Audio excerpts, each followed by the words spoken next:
So today we're making chickpeas with Cavolo Nero, and it's loosely based on a River Cafe recipe. They use a few different ingredients. I've sort of made it my own, and I cook this dish so often that I don't even have to look at the book. I put it together very quickly, and it comes together very quickly. And it's a fabulous dish. Hot. I like to have it with pasta, but it's just as good at room temperature in the summer with some grilled fennel sausage or a grilled pork chop on the side. Um, it also makes a really good omelet filling. Sometimes if I have a little bit left over, I've put it into a frittata, and it's very, very quick to come together. So our basic ingredients are finely chopped red onion, a small dice of carrot. I have some garlic, chopped garlic.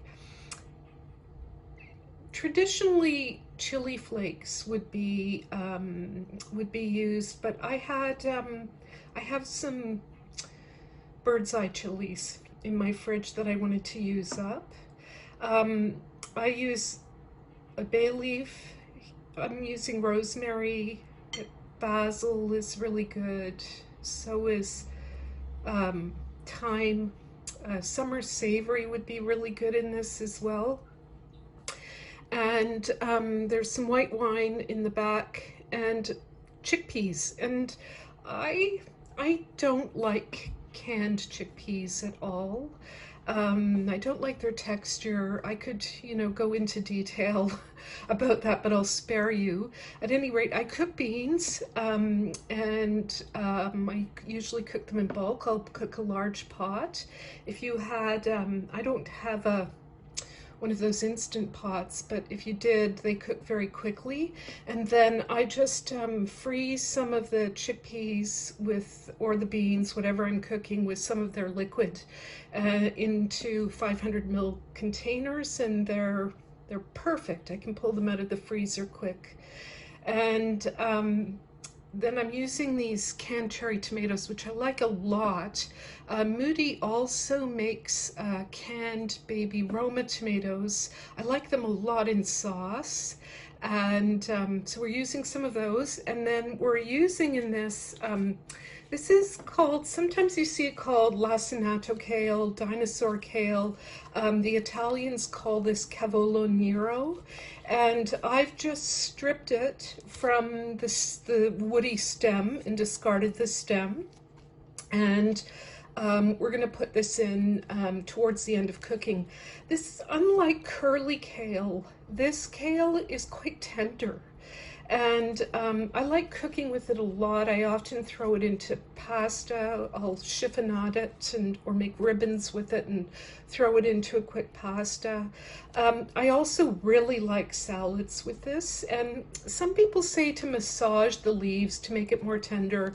I don't really think it needs that. It's quite tender. It's unlike the sort of curly kale, which is quite tough and requires long cooking. This doesn't require long cooking. And it's really good in Caesar salad. It's also really good in a salad with a citrus vinaigrette like yuzu or Meyer lemon vinaigrette. It's delicious in the winter. So now we'll just go to the stove and I'll show you how to put it together. Okay, so over medium-high heat, I have some olive oil heating in my cast iron pot, and I'm just going to put both the red onion and the carrot into the olive oil. And I'm just going to saute it for a bit until it starts to get really nice and soft.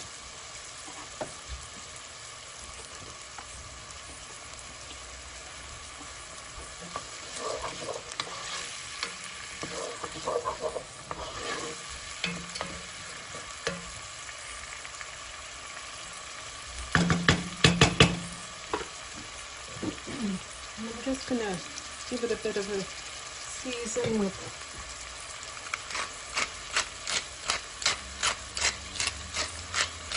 some salt and pepper.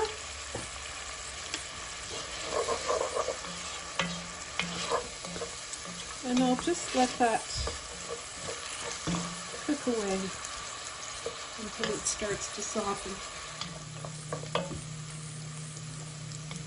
Okay, so my carrot and onion are nicely softened here, and I'm going to add my chili and my garlic. I just want them to get, I didn't add them at the beginning because I don't want them to burn, and I just want them to become really fragrant. I'm going to throw in my bay leaf.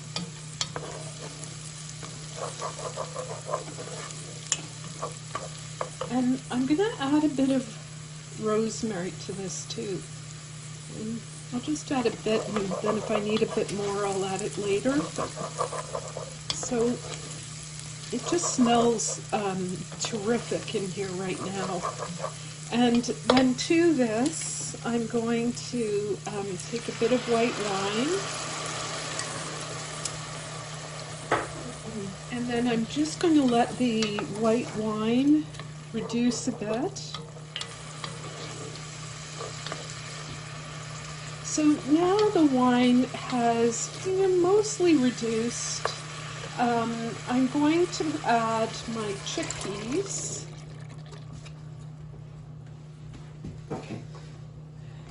And I'm going to add my tomatoes into the pot. And I'm just going to give this a bit of a rinse out to get everything in it.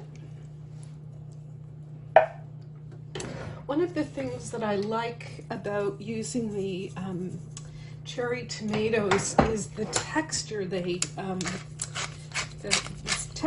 give to this sauce. But if you had just chopped tomatoes, that works fine too.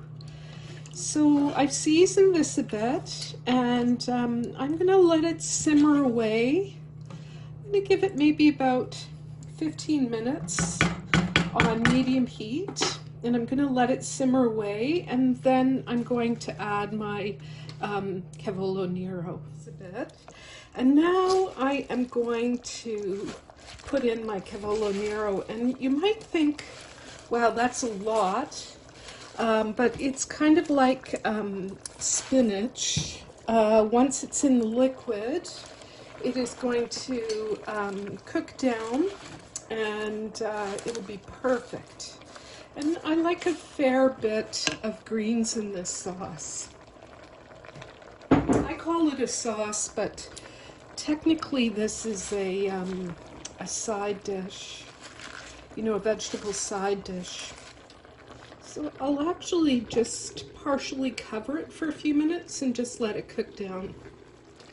So you can see that the sauce has cooked down, and so has the Cavolo Nero. And I am just turning it off. I checked the seasoning, it's perfect. And I'm going to just turn this off, and I'm going to let it sit.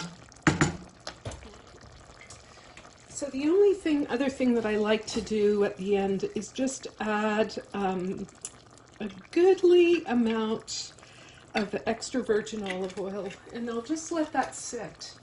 And this is completely finished. And ideally, because I like it so much at room temperature, I would just let it sit in this casserole for a couple of hours and let the flavors cool and let the flavors blend and the dish cool right down.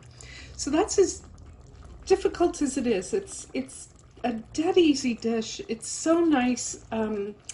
It's such a nice side dish, summer or winter. I'm going to have this with some pasta tonight.